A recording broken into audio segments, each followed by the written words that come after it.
पण दुसऱ्या बाजूला इथे वरळीतला ॲस्फॉल्ट प्लांट देतात, मलबार हिलमधला BST रिसिव्हिंग स्टेशन देतात, आणि हेच सगळं काही पुरे नसताना म्हणजे तुम्ही बघा हे 3 भूखंड परत कोणाला जातील?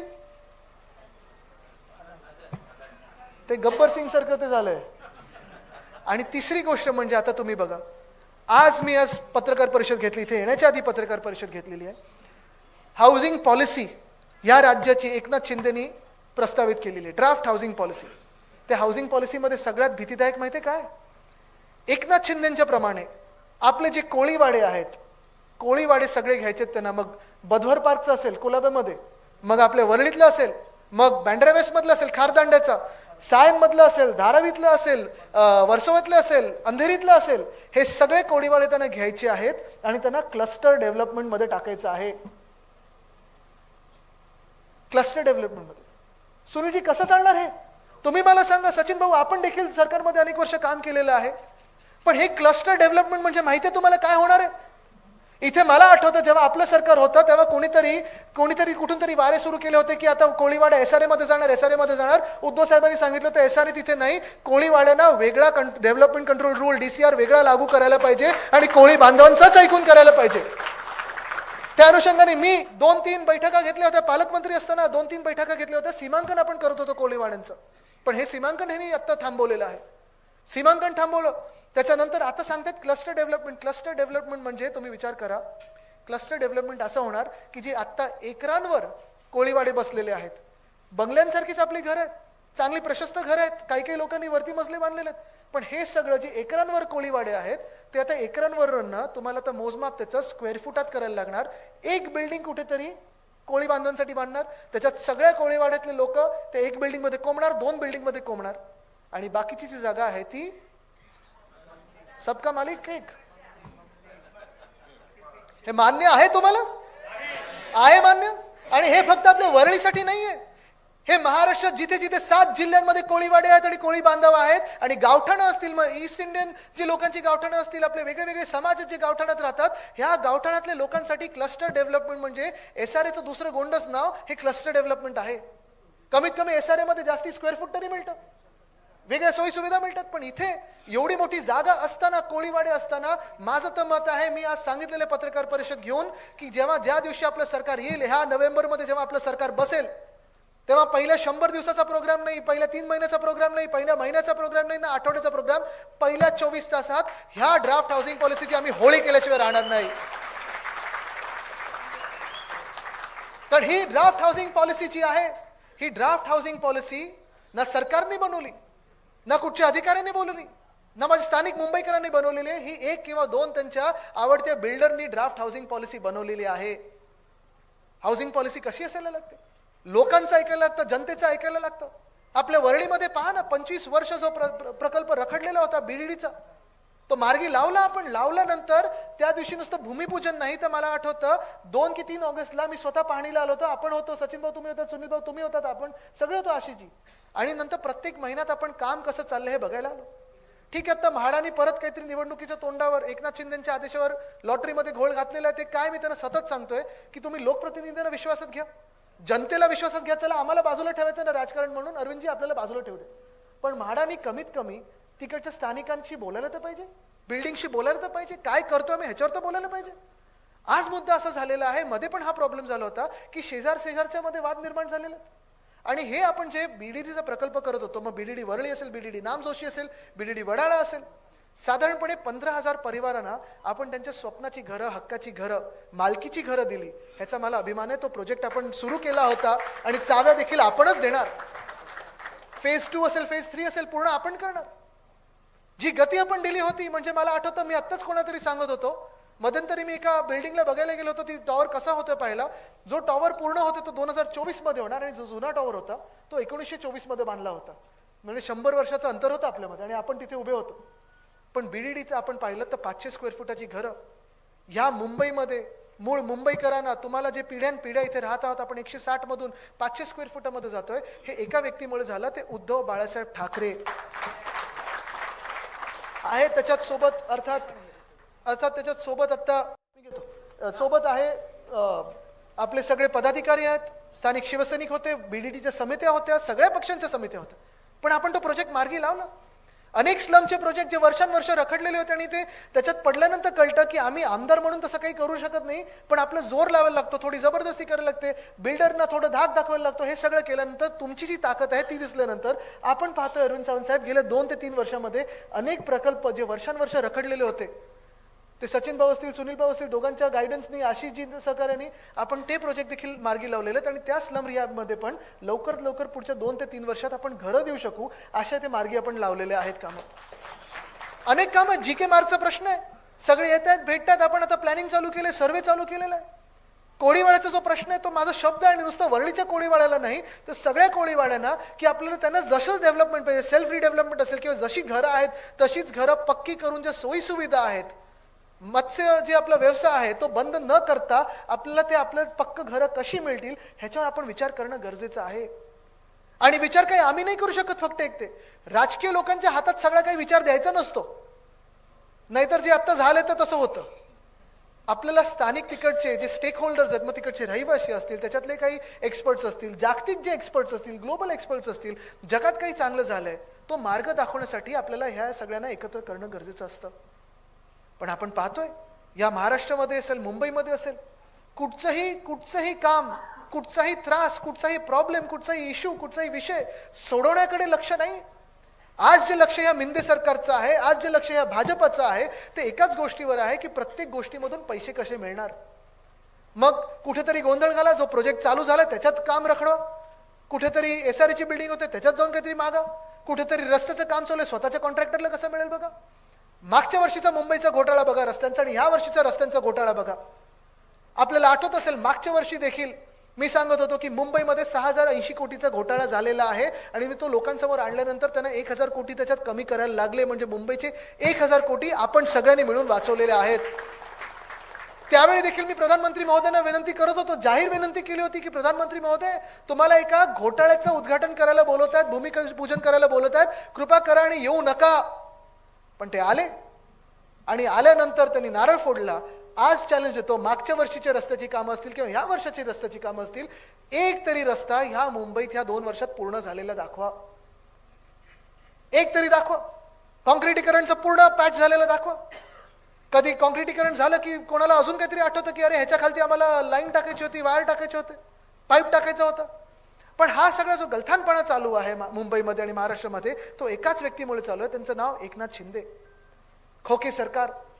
जे आपण अरविंद सावंत साहेब सांगत होतात डॅव्होसचं माझं कौतुक करत होतात, कौतुक करण्याची बिलकुल गरज नाही, कारण हे कोणी तिथे गेलं ज्याला महाराष्ट्रासाठी काम करायचं, ज्याला जनतेची सेवा करायची, असाच त्या मोठ्या व्यक्तींबरोबर बोलेल, बसेल आणि काम करेल. भिडायची पण गरज नसते, भेटायची गरज असते, कारण आज जग खूप भिडतंय, आपल्याला भेटणं गरजेचं आहे, एकत्र येऊन काम करणं गरजेचं आहे. आज समाजांमध्ये वाद आहेत, आज धर्मांमध्ये वाद आहेत, आज जातींमध्ये वाद आहेत, आज बिल्डिंग्समध्ये वाद आहेत. कुठे ना कुठेतरी आपल्याला मार्ग जर पुढे दाखवायचा असेल, एकत्र यायचं असेल तर आपल्याला ते वाद मिटवून एकत्र यायला लागेल, कारण आपली ओळख महाराष्ट्र आहे, जी हे पुसून अदानी करण्याचा प्रयत्न करत आहेत. पण अरविंद सावंत साहेब तुम्हाला एक तेच सांगतोय, तुम्ही ते हेवी इंडस्ट्रीज खातं देखील सांभाळलेलं आहे. तुम्ही सांगा ते नवरात्रांचं भाजपने काय केलं,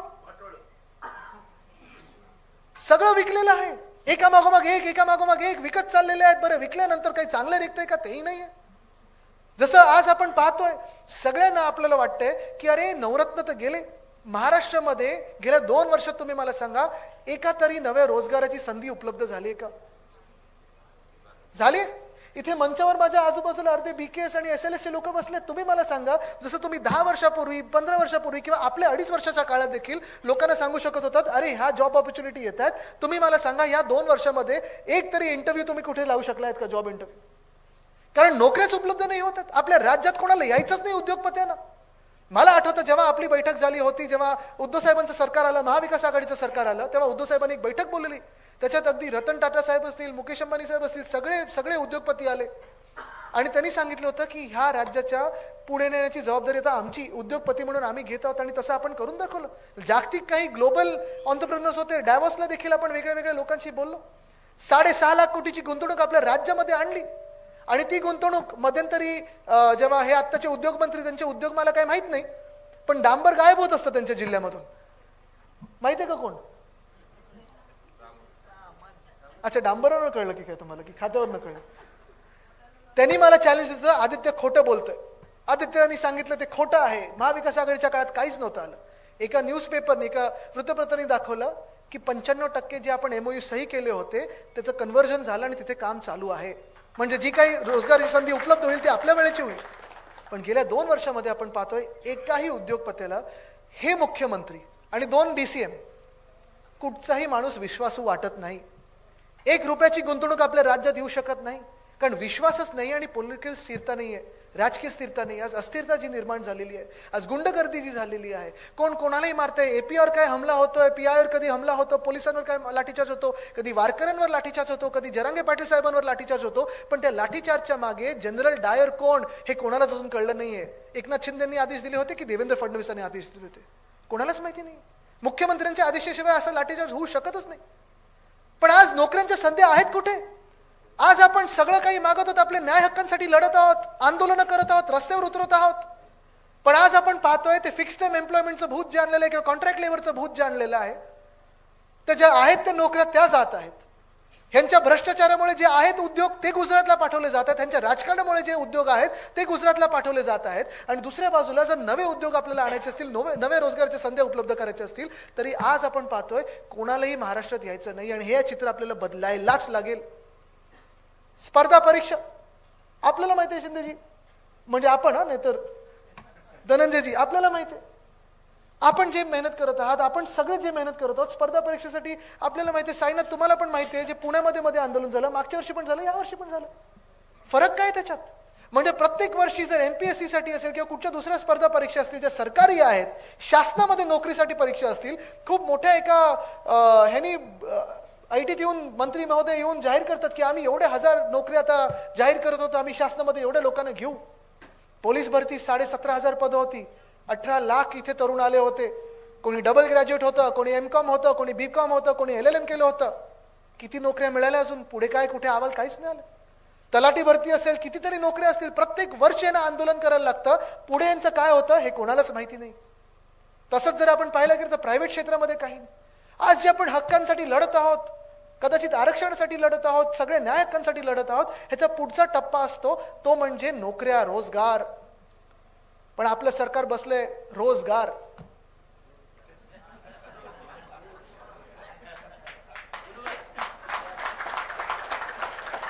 आणि म्हणून आपण ठरवलेलं आहे की जेव्हा आपलं सरकार येईल, आणि आत्ताच सरकार येतंय, आपलं सरकार आपण आणणारच, तुम्ही सगळे आपलं सरकार आणणार. आपल्या टॉप 3 प्रायोरिटी, कारण 1997 मध्ये टोनी ब्लेअर यानं विचारलं होतं की तुम्ही जर प्रधानमंत्री झालात तर तुमच्या टॉप 3 प्रायोरिटी काय होतील? आणि त्यांनी सांगितलं होतं पहिली प्रायोरिटी ही शिक्षण, दुसरी प्रायोरिटी ही शिक्षण आणि तिसरी प्रायोरिटी ही शिक्षण. तसं आपण करून दाखवलं आणि ते महाराष्ट्रात करू. मुंबई पब्लिक स्कूलमध्ये IB आणलं, IGCSE आणलं, CBSE आणलं, सगळं आणलं. ते महाराष्ट्रात महाराष्ट्र पब्लिक स्कूल म्हणून आणूच. पण आज आपल्या महाराष्ट्राला गरज आहे असं तुम्ही मला विचाराल तर टॉप 3 प्रायोरिटी रोजगार, रोजगार, रोजगार, जॉब, जॉब, जॉब. हे आज महाराष्ट्राच्या तरुण तरुणींना अपेक्षित आहे आणि ते आपल्याला करणं गरजेचं आहे. त्याच्यासाठी एक राजकीय स्थिरता लागते, विश्वासू माणूस त्या पदावर लागतो. तसं त्यांच्यासोबत आजूबाजूची जी लोक आहेत, जे सगळे गद्दार होते ते नशिबाने तिथे गेलेले आहेत. आज विश्वासू लोक म्हणजे आपला महाराष्ट्र आहे. पण तुम्ही ठरवायचं आहे ह्या महाराष्ट्राला कुठच्या मार्गी न्यायचं आहे. एका बाजूला ही लूट चालू आहे, भ्रष्टाचार चालू आहे, एका बाजूला आपण पाहतोय कुठे काम नाही पण भ्रष्टाचार आहे, कॉन्ट्रॅक्टर्सची मजा चालली आहे, बिल्डर्सची मजा चालली आहे. दुसऱ्या बाजूला मुंबईतून मराठी माणसाला आणि आपल्या सर्वांना मग बाहेर काढण्याचा प्रयत्न होत आहे. कोळीवाडे आता क्लस्टर डेव्हलपमेंटमध्ये घशात बिल्डरांच्या घालणार. 1080 एकर तर घातलेच आहेत, ते देखील आपलं रद्द करायचं आहे. मग हे सगळं झाल्यानंतर पुढचा टप्पा काय असतो आणि हे तुमच्याकडे येणार. कारण वरळीत काय आहे की गेल्या 5 वर्षात आपण गल्लोगल्लीत काम केलेलं. मग माझा फंड असेल, खासदार साहेबांचा फंड असेल, दोन्ही इतर आमदारांचा फंड असेल, नगरसेवक, महापौर, उपमहापौर सगळ्यांचा फंड असेल. आणि ही कामं काही लगेच एका मिनिटात 100% होऊ शकत नाहीत. आणि मी तुम्हाला खोटं सांगणार नाही कधी. उद्धव साहेबांनी मला सांगितलं आदित्य कधी खोटं बोलायचं नाही.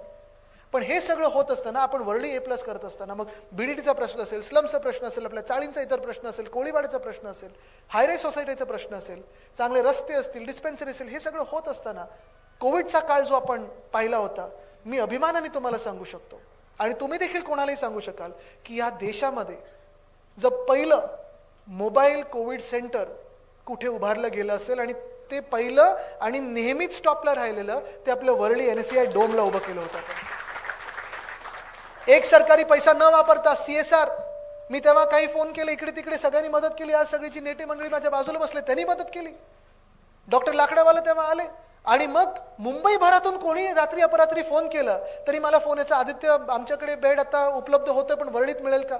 ते पाहून लगेच आपण BKC मध्ये केलं, ते पण आपण मुलुंडमध्ये केलं, ते पण आपण दहिसरमध्ये केलं. आणि मुंबईचं मॉडेल, धारावीचं मॉडेल हे जागतिक स्तरावर त्याचं कौतुक झालं. ते आपलं कोविड सेंटर हे आपल्या मुंबईत वरळीमधून सुरू झालं होतं. ह्याचा मला अभिमान आहेच. कोविडच्या वेळी, कोविडच्या नंतर, सरकार असताना, सरकार नंतर, पण आपला हा जो लढा आहे तो आपल्या संयुक्त महाराष्ट्र, आपल्या महाराष्ट्राच्या अस्मितेसाठी आहे, आपल्या महाराष्ट्रासाठी, आपल्या मुंबईसाठी आहे, तुमच्या आमच्या अस्तित्वासाठी आहे, अस्मितेसाठी. आणि अस्तित्व जेव्हा मी म्हणतो तेव्हा राजकीय अस्तित्व नाही, कारण राजकीय अस्तित्व हे मला महत्वाचं वाटत नाही. आपल्याला विचार करा, हा माझं जे वय आहे आणि जे काही घडलं आमच्यासोबत, माझ्या वडिलांसोबत जे घडलं, माझ्यासोबत जे घडलं किंवा आपल्या पक्षासोबत घडलं, कदाचित 2 वर्षापूर्वी हे सगळं सोडून निघून गेलो असतो कुठेतरी परदेशी, काहीतरी वेगळा जॉब करू शकलो असतो. जे वार माझ्यावर होत होते पुढून मागून सगळीकडून, जे वार आपल्या सगळ्या कार्यकर्त्यांवर होत आहेत, आज देखील सूरज चव्हाण जेलमध्ये बसला बिचारा, हे सगळं जे आहे ह्या अन्यायाविरुद्ध लढायला ह्या महाराष्ट्रात मी लढणार आणि ह्यांना बाहेर पळण्याशिवाय थांबणार नाही. ही शपथ शिवरायांच्या चरणी मी घेतलेली आहे, डॉक्टर बाबासाहेब आंबेडकरांच्या चरणी घेतलेली. ही ताकद आहे आपली, ही आपली एकजुटीची ताकद आहे. कारण हे जर आपण आजमावली नाही आता तर मग आपलं नाव हे ते बदलतील, आपली ओळख ते बदलतील, आपलं राहणं आहे ते बदलतील, आपलं जगणं आहे ते बदलतील आणि आपल्याला आवाज काढायला पुढे काही संधी मिळणार नाही. तुम्ही विचार करायचा कोणाच्या बाजूने तुम्ही उभं राहणार. आत्ता काही लोक येतील, आयुष्यात पहिल्यांदा दिसलेले लोक येतील, खूप काही गोष्टी सांगतील, कानात काहीतरी भरण्याचा प्रयत्न करतील, वाद निर्माण करण्याचा प्रयत्न करतील, सगळं काही आमिष दाखवण्याचा प्रयत्न करतील. पण तुम्ही त्यांना विचारा, जेव्हा कोविडचं संकट आमच्यावर होतं तेव्हा उद्धव बाळासाहेब ठाकरे आमच्यासाठी लढत होते, तुम्ही कुठे बिळात बसला होता? जेव्हा ह्या महाराष्ट्राला पुढे न्यायचं होतं तेव्हा उद्धव बाळासाहेब ठाकरे आमच्यासाठी लढत होते, तुम्ही कुठे होतात? जेव्हा उद्धव साहेबांना 2 शस्त्रक्रिया झाल्या होत्या तेव्हा मला उद्धव साहेबांनी महाराष्ट्राला जागतिक संधी मिळत होती, तिथे अवॉर्ड घ्यायला नाही तर काम करायला पण पाठवलं होतं, स्वतःच्या मुलाला लांब पाठवलं होतं, तुम्ही कुठे होतात? जेव्हा या महाराष्ट्रावर केंद्र सरकार अन्याय करत होतं आणि अजून देखील करत आहे, GSTचा परतावा आपल्याला देत नाही, नोकऱ्या सगळ्या इथून तिथे नेतात, तेव्हा तुम्ही कुठे होतात? कोण पक्ष समोर, कोण काय मला माहिती नाही, पण आपण फक्त वरळी म्हणून नाही, फक्त मुंबई म्हणून नाही तर महाराष्ट्र म्हणून तर लढणं गरजेचं आहे, एकत्र राहणं गरजेचं आहे. पुढच्या काही दिवसांमध्ये आपल्यामध्ये वाद निर्माण करण्याचा प्रयत्न करतील राजकीय कार्यकर्त्यांमध्ये. अरे तुला काय मिळालं, ह्याला काय मिळालं, कदाचित समाजामध्ये जातींमध्ये वाद निर्माण करण्याचा प्रयत्न करतील, धर्मांमध्ये वाद निर्माण करण्याचा प्रयत्न करतील. पण हे सगळे वाद निर्माण केल्यानंतर जिंकतात ते आणि जिंकल्यानंतर जे सत्ता त्यांनी गाजवली 2 वर्ष आपल्या डोक्यावर बसून, या महाराष्ट्राला आणि तुम्हाला आम्हाला काय मिळालं आज तुम्ही विचार करा. आपल्याला सोडा, भाजपच्या कार्यकर्त्यांना काय मिळालं हे पण विचार करा, भोपळ्याशिवाय काही नाही. पण हे विचार करत असताना तुम्ही जेव्हा आता पुढचे 20 दिवस काम कराल तेव्हा लक्षात ठेवा, ही पुढचे 20 दिवस आपल्या महाराष्ट्रासाठी आहेत.